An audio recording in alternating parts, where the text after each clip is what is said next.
रोज एक नई कहानी देखने के लिए चैनल को सब्सक्राइब करें और बेल आइकन दबाना ना भूलें। दामिनी सुबह सुबह घर के हॉल में बैठी होती है। अपनी तीनों बहुओं, बड़ी बहू योगिता, छोटी बहू कंचन, तीसरी बहू पायल को बहुत आवाज देती है। कई बार आवाज देने के बाद भी वहाँ कोई नहीं आता।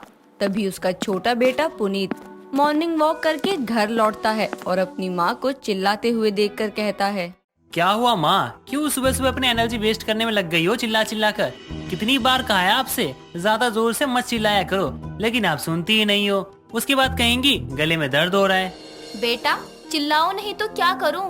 कब से तीनों बहुओं को चाय पानी के लिए आवाज लगा रही हूँ, लेकिन तीनों न जाने रुई ठूस कर बैठी हुई है कानों में। इतनी जोर जोर से चिल्लाने पर भी कोई दिखाई नहीं दे रही है। हो सकता है माँ कोई काम कर रही होंगी, इसलिए उन्होंने सुना नहीं होगा। आप भी ना थोड़ा इंतजार कर लीजिए ना, आ जाएंगी। हाँ हाँ, तू तो उनका ही साथ देगा। मुझ बुढ़िया की कौन सुनने वाला है? मैं चाहे भूखी मरूं या प्यासी, जब खुद का बेटा ऐसा बोल रहा है तो वो तो बोलेंगी ही। यहाँ बिना चाय के मेरा सर फटा जा रहा है। सच में मैं अपनी इन तीनों मनमौजी बहुओं से बड़ी परेशान हो गई हूँ। एक तो चल भी जाए, यहाँ तो तीन तीन है एक जैसी। कोई बात नहीं, आप बैठिए, मैं आपके लिए चाय बना कर लाता हूँ। आखिरकार मैं भी तो आपका बेटा हूँ ना, कुछ फर्ज तो मेरा भी बनता है ना।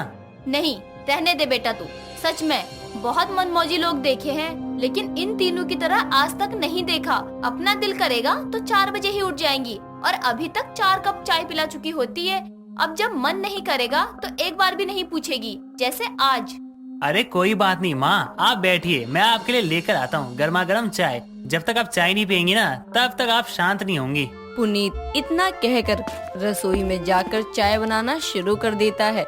कुछ समय बाद वो चाय लेकर अपनी माँ के पास जाता है और कहता है, लीजिए माँ, गर्मा गर्म चाय पीजिए और अपने दिमाग को ना ठंडा कीजिए। सच में मैं बहुत किस्मत वाली हूँ जो मुझे तेरे जैसा बेटा मिला है, जो अपनी माँ का इतना ख्याल रखता है, इतना प्यार करता है। बस बहुओं के मामले में मेरी किस्मत खराब थी, तभी तो एक नहीं बल्कि 3 मौजी बहुएं मिली है। माँ फिर शुरू हो गई। अब बस भी करिए ना और अपनी चाय को एंजॉय करिए। मैं ऑफिस जाने के लिए रेडी होकर आता हूँ। पुनीत इतना कहकर अपने कमरे में जाता है और देखता है कि उसकी दोनों भाभियां और उसकी पत्नी पायल कमरे में बैठी आराम से टीवी सीरियल देख रही होती है, जिन्हें देखकर वो टीवी बंद करके उनसे कहता है, आप समझ में आया कि आप लोग ना माँ की आवाज सुन क्यों नहीं रही थी? बेचारी कब से आवाज लगा रही थी। देवर जी टीवी क्यों बंद किया? हाँ पुनीत, क्यों बंद कर दिया? चुप रहो तुम। भाभियों को तो मैं कुछ नहीं कह सकता हूँ, क्योंकि ना वो मुझसे बड़ी हैं, लेकिन तुम्हें तो मैं कुछ कह ही सकता हूँ ना। किसने कहा था कि सुबह सुबह आकर टीवी खोल के बैठ जाओ तुम सब, हैं? वो भी मेरे कमरे में, जबकि तुम सबको पता है कि मेरा जो रूम है ना वो साउंड प्रूफ है। यहाँ बैठने के बाद ना बाहर की कोई आवाज नहीं आती है। हाँ तो कौन सा पहाड़ टूट गया? मेरा मन किया टीवी देखने का तो देखने लगी। हाँ, मन मौजी तो तुम ही हो, पता है मुझे, लेकिन ना अपने मन के साथ ना मेरी माँ का भी ख्याल रखा करो। बेचारी आप तीनों को आवाज लगा रही थी। ठीक है ना देवर जी, अब इसमें इतना गुस्सा करने की क्या जरूरत है? हमारा मन किया तो देखने लगे, बस भी करिए। सही कह रही हैं जेठानी जी। भाभी, अपने मन के साथ साथ ना दूसरों का मन भी देख लेना चाहिए। पुनीत की बात सुनकर तीनों वहाँ से चली जाती हैं।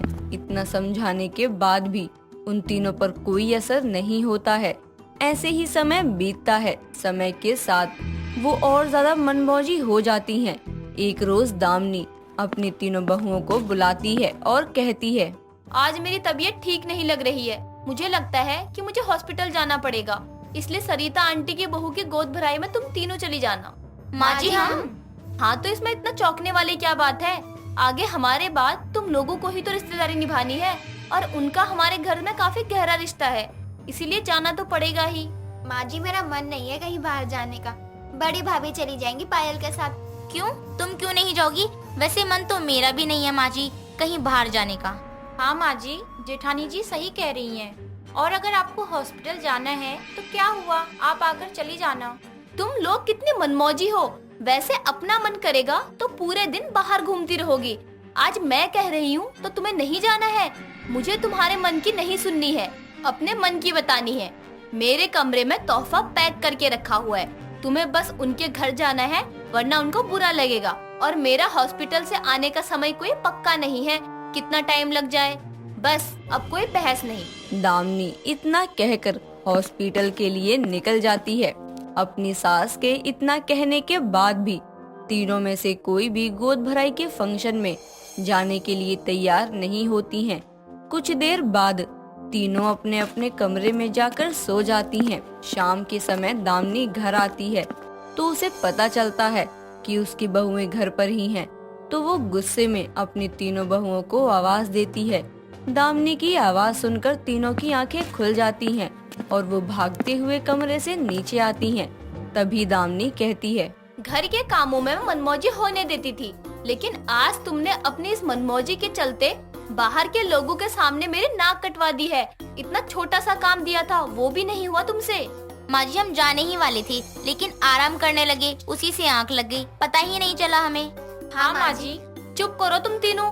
पता है मुझे तुम तीनों को बहुत अच्छे से। तुम्हारा मन तो सुबह से ही नहीं था जाने का। वो मुझे फोन करके कितना सुना रही थी। तुम्हें क्या पता, जिसकी 3-3 बहुएं होती है वो बहुएं ही बाहर से लेकर घर की सारी जिम्मेदारी उठा लेती है, लेकिन जिसकी तुम जैसी मनमौजी बहुएं हो उसकी नाक कटना तय है। उनकी हर जगह बेइज्जती होनी लिखी है। अपना मन किया तो सारे काम किए, नहीं मन किया तो कुछ नहीं किया। दामिनी इतना कहकर अपने कमरे में चली जाती है। ऐसे ही समय बीतता है। तभी एक रोज दामिनी के पास उसकी छोटी बहन का कॉल आता है और उसे पता चलता है कि उसकी भतीजी की विदाई की डेट फिक्स हो गई है, जिसे सुनकर वो बहुत खुश हो जाती है और जल्दी से मार्केट जाकर बहुत सारी साड़ियाँ, गहने, तोहफे लेकर घर आती है और हॉल में रख देती है, जिसे देखकर उसकी तीनों बहुओं की आंखें खुल जाती हैं।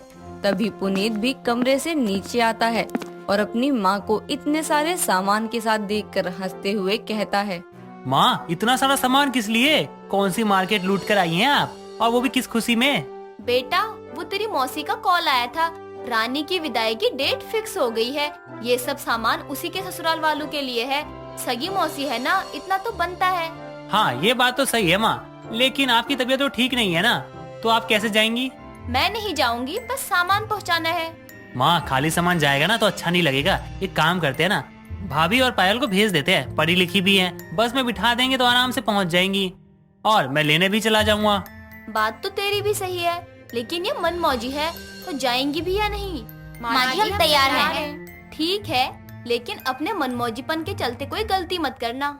जी माँ जी। अगले दिन पुनीत अपनी भाभियों और अपनी पत्नी पायल को सामान के साथ बस में बिठा देता है। कुछ समय बाद तीनों अपनी मौसी के घर पहुंच जाती हैं, जहां पहुंचकर उनको अचानक याद आता है कि उन्होंने बस से विदाई में देने वाला सामान उतारा ही नहीं था।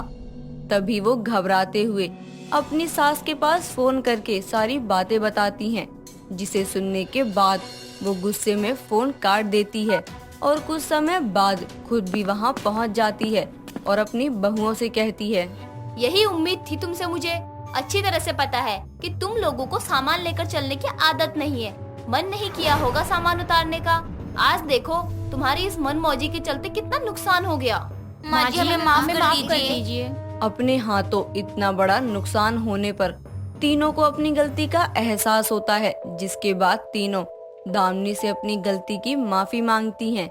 साथ ही दोबारा फिर कभी किसी भी चीज में अपनी मनमौजी ना करने का वादा भी करती हैं।